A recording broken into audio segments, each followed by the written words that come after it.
اعوذ باللہ من الشیطان الرجیم۔ پناہ مانگتا ہوں میں اللہ کی شیطان مردود سے۔ بسم اللہ الرحمن الرحیم۔ السلام علیکم ورحمۃ اللہ وبرکاتہ۔ دوستان محترم، آج ہم آپ کو بتائیں گے گناہوں سے بچنے کا سب سے آسان اور آزمودہ طریقہ کار کیا ہے۔ اگر آپ گناہوں سے بچنا چاہتے ہیں، اگر آپ گناہوں سے توبہ کرنا چاہتے ہیں، اگر آپ اللہ رب العزت کے بارگزیدہ اور پیارے بندے بننا چاہتے ہیں، تو کوشش کیجئے گا کہ اس ویڈیو کو مکمل دیکھیں تاکہ آپ کے ذہن میں یہ باتیں آ جائیں اور آپ میں سے کوئی ایک شخص بھی اس طرح ان باتوں پر عمل کر لے تو وہ گناہوں سے سچی توبہ کرے،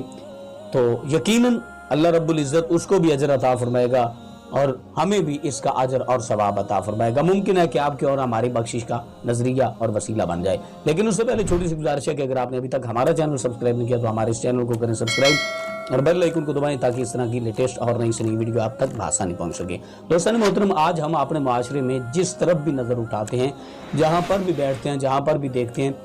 ہر بندہ جو ہے، ہر انسان جو ہے وہ گناہوں کی دلدل میں پھنسا ہوا ہے اور ہر بندہ گناہوں کی اس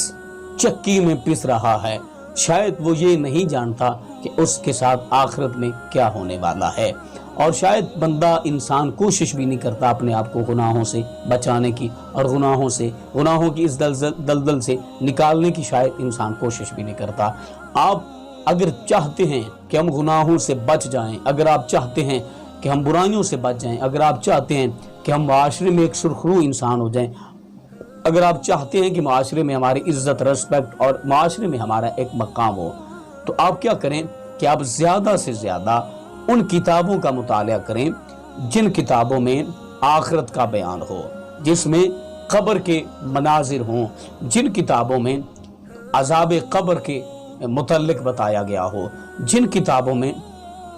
قبر کی ہولناکیوں کے متعلق بتایا گیا ہو، جن کتابوں میں موت کا منظر بتایا گیا ہو، جن کتابوں میں انسان کی جب روح پرواز کرتی ہے تو اس کے ساتھ کیا کیا پروسیسر ہوتا ہے۔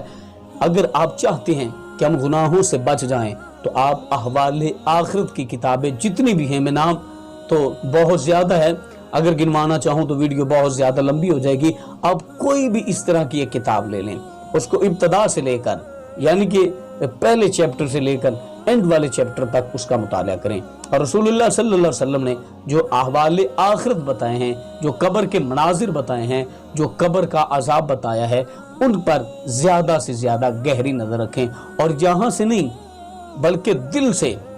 خلوص نیت کے ساتھ اس کا مطالعہ کریں، تنہائی میں بیٹھ کر اس کا مطالعہ کریں اور پھر سوچیں کہ آپ کے ساتھ کیا ہونے والا ہے۔ قرآن کریم کی ان آیات بینات کا مطالعہ کریں، ان کی تفسیر کا مطالعہ کریں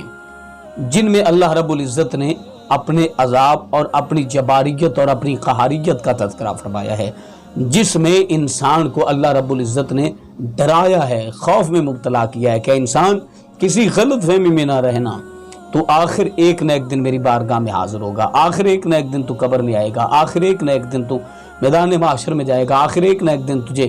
پل صراط سے گزرنا پڑے گا۔ اگر آپ بھی چاہتے ہیں کہ ہم گناہوں کی عادت چھوڑ دیں، گناہوں سے بچ جائیں، تو آپ ان جو میں نے آپ کو یہ باتیں بتائی ہیں، جو کتابیں آپ کو بتائی ہیں کہ جن کتابوں میں احوال آخرت کے متعلق تذکرہ ہے، جن کتابوں میں قبر کے مناظر ہیں، جن کتابوں میں آخرت کے بیانات ہیں، ان کتابوں کا زیادہ سے زیادہ مطالعہ کریں اور ان احادیث مبارکہ کا مطالعہ کریں جن میں رسول اللہ صلی اللہ علیہ وسلم نے احوال آخرت بیان فرمایا ہے، جن میں رسول اللہ صلی اللہ علیہ وسلم نے قبر کے مناظر بیان فرمائے ہیں، ان کتابوں کا زیادہ سے زیادہ مطالعہ کریں اور کوشش یہ کریں کہ تنہائی میں بیٹھ کر ان کتابوں کا مطالعہ کریں، دنیا داری سے ہٹ کر ان کتابوں کا مطالعہ کریں۔ خدا کی قسم، اگر آپ کسی ایک کتاب کا بھی مطالعہ کر لیں گے نا